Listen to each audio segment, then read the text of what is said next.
Hi viewers, welcome to the cricket strategies.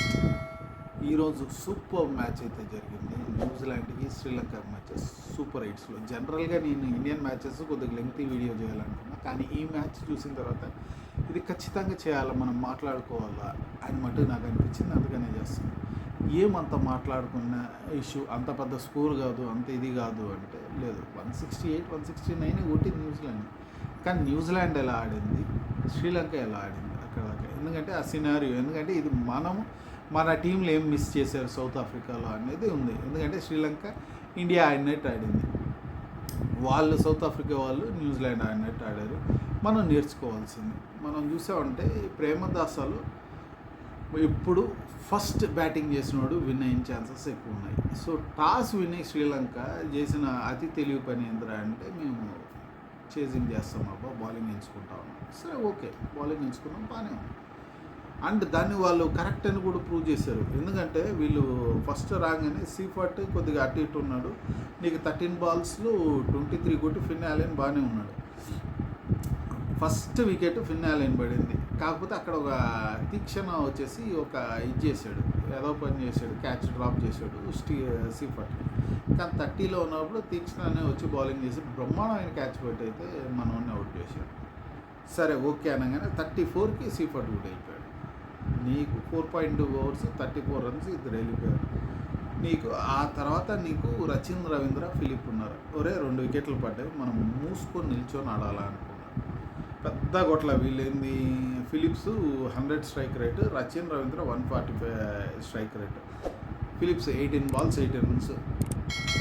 Runs పరంగా తక్కువ ఉండొచ్చు, కానీ సూపర్గా అక్కడైతే నిల్చున్నాడు. ఎందుకంటే మనకి 34 ఫర్ 2 ఉన్నది, 75 దాకా తీసుకెళ్ళాడు. థర్డ్ వికెట్ దీనికి 9.3 ఓవర్స్ అప్పుడు పడింది అనమాట. దాని తర్వాత వెంటనే 75 పడంగానే 84 రచిన్ రవీంద్ర కూడా వెళ్ళిపోయాడు.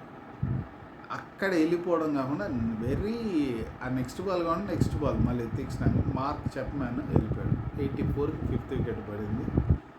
డారెన్ మిచెల్ రావడం దుబ్బేశాడు అసలు. 12th ఓవర్ ఫస్ట్ బాల్ 84కి 6th వికెట్. అంటే 84లో ఉన్నప్పుడు 4, 5, 6 3 వికెట్లు పడ్డాయి. అయిపోయింది రా సంగతి న్యూజిలాండ్ అనుకో. 12.1 వచ్చేసరికి 3 వికెట్లు దబ్బ దబ్బ దబ్బ దబ్బ. ఏంది పరిస్థితి అన్నప్పుడు కెప్టెన్ దిగాడు. ఏం పర్లేదు, మ్యాచ్ ఇంకా చేతిలో ఉంది అని కెప్టెన్ ఈ మ్యాచ్ కంటూ వచ్చాడు. మెక్కోల్లీ అని అతను నిల్చున్నారు. వీళ్ళు ఇంకా జిడ్డు ఆడారు, కొద్దిగా నిల్చున్నారు. ఏ రేంజ్ జిడ్డు ఆడాడు అంటే, మనకి శాండ్నర్ 13 బాల్స్ ఆడి 3 రన్స్ కొట్టున్నాడు. కానీ ఫైనల్ దేనికి వస్తే 26 బాల్స్లో 47 రన్స్. అంటే నువ్వు చూడు, నెక్స్ట్ 13 బాల్స్లో మనోడు 44 రన్స్ కొట్టాడు. 4 సిక్సర్స్ 2 4s. అలా ఆడాడు అసలు, సూపర్. అది లాస్ట్ 4 ఓవర్స్లో కొట్టడం మొదలెట్టారు. కానీ వికెట్స్ పడకుండా ఫస్ట్ నిల్చున్నారు చూడు. అది వికెట్లు టప టప టప టప 3 వికెట్లు పడినప్పుడు 84 రన్స్కి లేదురా బాబు, మనం నిల్చోవాలి ఫస్ట్. ఆవేశపడ్డామంటే దొబ్బదు అని. అది ఎక్స్పీరియన్స్, అది క్యాప్టెన్సీ నాకు అనేది. ఇంకా రైజ్ చేయాలా. నేను చూసి 84కి ఇదైంది. నీకు ఈ తర్వాత వాళ్ళు ఆడే జిడ్డు చూసి అసలు హార్డ్లీ 120, 130 పోతుంది అనుకున్నా, కానీ 168 పోతుంది అనమాట అనుకోవాలి. లాస్ట్ బాల్ వికెట్ అయింది శాండ్నర్ది 47. అది పెద్ద ఇష్యూ కాదు, కానీ 168 అన్న స్కోర్ ఎప్పుడైతే పెట్టారో అక్కడ వాళ్ళు గెలిచేసినట్లే. ఓకే, కానీ అచీవబుల్ టార్గెట్ అంటే క్లియర్ కట్ అచీవబుల్, నీట్గా ఆడితే. కాకపోతే మన వాళ్ళు శ్రీలంక వాళ్ళు బ్యాటింగ్కి వచ్చారు, సేమ్ ఆ స్కోర్ కొట్టాలి. కాకపోతే ఫస్ట్ బాల్ హెన్రీ తీసాడు వికెట్ తన, అంతే. అక్కడ వీళ్ళు ఏంది, ఎవరిని తీసింది, నిజంగానే తీసాడు అసలు బౌల్డ్. అక్కడ దెబ్బడింది అనమాట. మళ్ళీ 3rd ఓవర్ వచ్చేసరికి మళ్ళీ మనకి అస్లంక కూడా వెళ్ళిపోయాడు. అస్లంక ఈ మ్యాచ్ కోసం తీశాడు, అతను వెళ్ళిపోయాడు. 6కి 2 వికెట్లు పడ్డాయి, అంతే. ఇక్కడ వీళ్ళు ఫంక్ అయిపోయారు. మనం నీట్గా వాళ్ళు ఆడినట్టు, న్యూజిలాండ్ ఆడినట్టు కొద్దిగా జిడ్డు ఆడి నిల్చుని. ఎందుకంటే 20 ఓవర్స్ మ్యాచ్ అన్నా కానీ 120 బాల్స్ దేర్ ఈజ్ లాట్. మనకి ధోని, మన కెప్టెన్ ధోని చెప్పినట్టు ఆ 120 ఓవర్స్లో మనం చాలా చేయొచ్చు. మనం టెస్ట్ మ్యాచ్ అట్ట నిల్చొని ఆడి రైస్ పోతాం, వన్డే మ్యాచ్లో కూడా మనం ఎక్కడ నిల్చొని ఆడి మళ్ళీ రైస్ పోతాము, T20లో కూడా పోవచ్చు. కాకపోతే కొద్ది బాల్స్ నిల్చొని చూసి ఆడాలి. మన వాళ్ళు ఇది కాదు, వచ్చినోడు వచ్చినట్టు ఏదో ఊపేయాలా కొట్టేయాలా లేదు అన్నట్టు అనుకున్నారు. ఇంకా పట్టం మొదలెట్టారు అప్పుడు 27-3, 29-4. ఎందుకంటే అక్కడ రచిన్ రవీంద్ర వచ్చి ఈ నడ్డి రిక్రూట్ అతను బెస్ట్ బౌలింగ్ ఫిగర్స్ అయితే రచిన్ రవీంద్రకి వచ్చింది. 4 overs 27 runs, 4 wickets, 4 వైడ్లు కూడా వేసాడు. ఓకే, ఫిలిప్కి ఒక వికెట్ వచ్చింది, శాంట్నర్ ఒక వికెట్ తీశాడు, హెన్రీ 2 వికెట్లు తీశాడు. వాళ్ళే వికెట్లు అయితే తీశారు. అసలు వండర్ఫుల్గా అయితే వీళ్ళు ఆడారు. ఎవడు నిల్చోలేకపోయారు అసలు. ఏంది 8 wickets 107, ఏంది 20 overs ఆడి 107 అంటే రన్ రేట్ 5.35. అబ్బా, నాట్ ఈవెన్ 6 అనేది జుజుబి అసలు. నాట్ ఈవెన్ 6 అంటే ఏ రేంజ్ వీళ్ళు వేసాడు స్పిన్. రచిన్ రవీంద్ర స్పిన్నర్ ఏ రేంజ్లో వేసాడు, లెఫ్ట్ ఆర్మ్ స్పిన్. నిల్చొని అసలు ఎవరు ఆఖరికి కమెండో మెండెస్ ఒక నిల్చున్నాడు అబ్బా, 23 balls 31 runs. ఆ తర్వాత దిక్వాలే ఇది దునిత వల్లలాగేనా ఏంది ఆ పేరేదో నాకు తెలియదు, క్షమించండి. చాలా తప్పు మాట్లాడి ఉంటాయి కదా, పేరే తప్పు మాట్లాడాను కానీ అర్థం చేసుకుంటాను. 23 balls 29. వీళ్ళిద్దరు కొద్దిగా డీసెంట్గా ఆడారు. తర్వాత కుశాల్ మెండిస్ 11, ఈ పవన్ అనేటోడు 10 అంతే.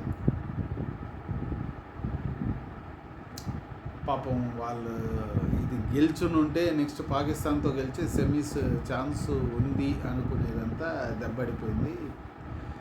నిజంగా ఎలా ఆడకూడదో అలా ఆడారనమాట. పిచ్ అది టర్న్ అయిందా స్లో అయిందా ఏమో మనం నిల్చోలేకపోయారు, ఫంక్ అయిపోయారు. ఆ టెన్షన్ తీసుకోలేకపోయారు. మ్యాచ్లో అందరూ బ్రహ్మాండమైన ప్లేయర్లు, ఎందుకంటే వీళ్ళు పవర్ హీటర్లు ఎవరు ఏం కాదు. వీళ్ళు నిల్చొని ఆడాలి. ఆస్ట్రేలియాతో కూడా నిల్చొని వాడు 100 కొట్టాడు. 100 కొట్టి నీకు ఓపెనర్స్ నీకు టేక్ ఆఫ్ ఇచ్చాడంటే మిగతా వాళ్ళు తీసుకొస్తారు అంతా. సో బాగా ఇదేదో ఓపెనర్స్ అని మన ఇండియన్ టీంలో కూడా ఓపెనర్స్ చాలా మెయిన్ ఉంది. వాళ్ళు నిల్చొని మనకి ఆ స్టార్ట్ ఆ ఊపిచ్చారంటే మిగతా వాళ్ళు కంటిన్యూ చేయగలుగుతారు. అక్కడ దెబ్బ పడినప్పుడు మనకి న్యూజిలాండ్లో ఆడేటట్టు నిల్చొని ఆడేటట్టు లేరు. సౌత్ ఆఫ్రికా వాళ్ళ దాంట్లో మరక్రమ్ చెప్పింది అంటే దేర్ ఈజ్ నో కోహ్లీ లాంటి ప్లేయర్ లేడు. ఎందుకు లేడు అంటే కోహ్లీ ఏం చేస్తాడు అంటే చేజింగ్ ఎర్రగా తీస్తాడు, పగలు తీస్తాడు. చేజింగ్లో సెంచరీలు ఉన్నాయి. కొన్ని T20 మ్యాచ్లు ఫామ్లో లేనప్పుడు మనకి పాకిస్తాన్తో T20 మ్యాచ్ నిల్చొని 83 runs కొట్టి గెలిపించారు. అట్లాంటిది మ్యాచ్ అట్లా నిల్చొని ఓపికతో ఆడాలి. కానీ మన వాళ్ళు ఏం చేస్తారో రేపు చూద్దాము. ఈ వీడియో గురించి ఇంతే. మనం ఇంకో వీడియోలో ఇంకో మ్యాచ్ గురించి మాట్లాడతాము. సో అప్పుడు దాకా మీకు ఈ వీడియో మీకు నచ్చింది, ఇలాంటి వీడియోస్ కావాలంటే మటు మీరు చేయాల్సిందంతా ఏంద్రా అంటే సబ్స్క్రైబ్, లైక్, షేరు, కామెంట్ చేయండి. ఎందుకంటే 44 సబ్స్క్రైబర్స్కి వచ్చి అయిపోయి నేను ఒక 1.5 year దాకా పెద్దగా చేయలేదు, కొద్దిగా రెగ్యులర్గా చేయడానికి మొదలెట్టాను. సో మీరు కొద్దిగా చూసి సబ్స్క్రైబ్ చేశారంటే మాకు మోటివేషన్ వస్తుంది. సో దట్ ఇంకా ఇటండి మనం చేసేది బాగుంటుంది. రేపు మళ్ళీ చేద్దాము, మాట్లాడతాం. ఏమాత్రం ఆడతారో రేపు తెలిసిపోద్ది మనం ఉంటామా లేదా అనేది. దాని గురించి మనం డిస్కస్ చేద్దాం. రేపు వీడియోలో కలుగుతాం. బాయ్.